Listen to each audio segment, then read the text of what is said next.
Ambassador Renn, you have exactly 1 hour to surrender yourself and your co-conspirators to face justice for your crimes against galactic peace.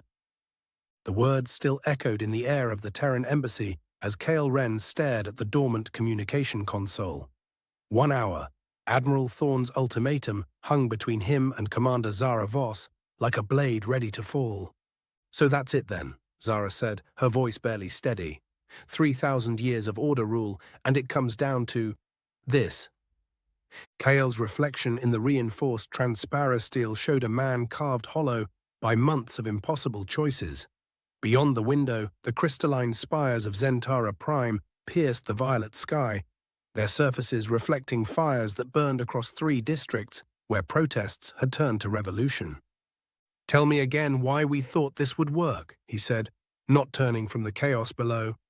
"Because," Zara's voice cracked. She stopped, gathered herself. "Because sometimes you have to choose between a comfortable lie and an uncomfortable truth." The weight of her words settled between them. Kael finally faced her, seeing past the military bearing to the woman who had become his anchor in this storm of betrayal and bloodshed. "My sister was on Kepler 442b, he said quietly. Zara froze. "Kael, When the solar flare hit, she was building a school there, for the colony children." His fingers traced the edge of his desk. "Sent me pictures the day before it happened. Little faces, so proud of their new classroom. You never told me." What was there to tell? Another natural disaster in a galaxy full of them. The bitterness in his voice could have corroded steel. Except it wasn't natural, was it? Zara's hand moved toward him, then stopped. "The erasure protocol. You know about." "I know the Order murdered my sister and called it weather." Kael activated his desk interface, data streams cascading through the air between them. 43 worlds, Zara. 43 natural disasters that just happened to eliminate populations showing signs of independent thinking. The holographic display painted their faces in blue light, financial records, communication logs, and at the center of it all, the damning evidence of systematic genocide disguised as cosmic misfortune.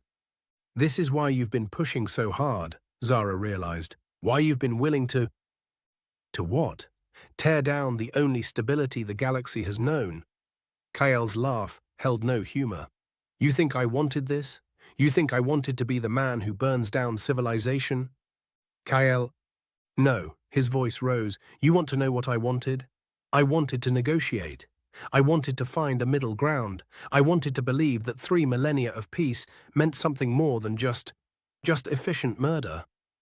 The building shuddered, not from weapons, not yet, but from the transport engines settling onto the embassy roof. "They're early," Zara whispered, "or we're out of time." Kael began downloading files to secure channels, his fingers dancing across the interface. "The Cascade network, is it ready?" Zara hesitated, a moment too long. "Zara, there's something I need to tell you." Her voice was barely audible. "About the coalition, about me." The ceiling exploded inward before she could finish. Armored figures rappelled through the breach, their weapons trained on both of them. Kael dove behind his desk as energy bolts sizzled past his head, the holographic projector shattering in a shower of sparks. "Upload at 20%, he called out, his voice lost in the chaos. Zara's weapon spoke 3 times in rapid succession, sending 2 attackers sprawling. But more kept coming. Too many. "We're not going to make it," she said, her voice steady despite the chaos around them. "Upload at 60%. Kael's fingers flew over the interface. "The data burst will be detected and intercepted unless they think that's not what they're here to stop." Zara's eyes found his across the smoke-filled room. "They came for the revolutionary." "Zara, no." "Upload at 80%, he reported, but his voice was lost as she stepped into the open, weapon raised. "I'm Coalition Command," she said, loud enough for the assault team to hear. "I'm the one you want." The weapon swung toward her. Kael's heart stopped. "Upload complete. Cascade initiated."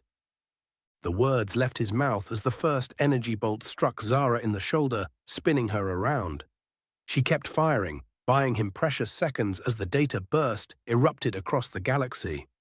On 1,000 worlds, hidden transmitters activated simultaneously. The Order's darkest secrets blazed across communication networks, flooded news feeds, burned themselves into the collective consciousness of billions. Admiral Thorne's voice reached them through the team leader's comm. Status report. Both targets acquired, the terrorist and the spy. Excellent. Begin immediate extraction. But something was wrong. The assault team leader pressed his comm unit, frowning. Sir, we're receiving conflicting orders. Multiple coalition fleets are decloaking across the system. Impossible. Our intelligence indicated. Your intelligence, Zara said, blood running down her arm but her voice strong, was what we wanted you to see. The truth hit Kael like a physical blow. You let them think you were the only coalition operative. While 17 other worlds built fleets in secret, while resistance cells armed themselves with weapons we've been smuggling for months, while the real revolution prepared to reveal itself, the assault team spun, suddenly uncertain.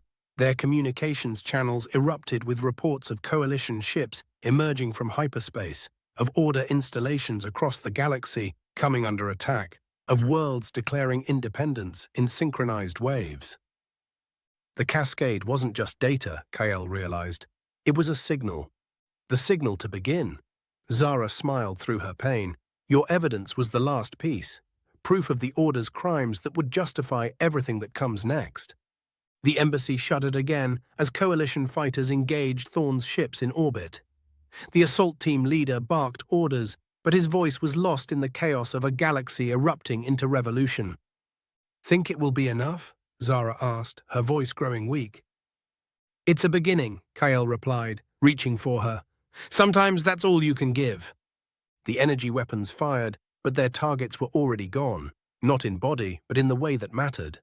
They had become something larger than themselves, a catalyst for change that would echo across the galaxy long after their names were forgotten.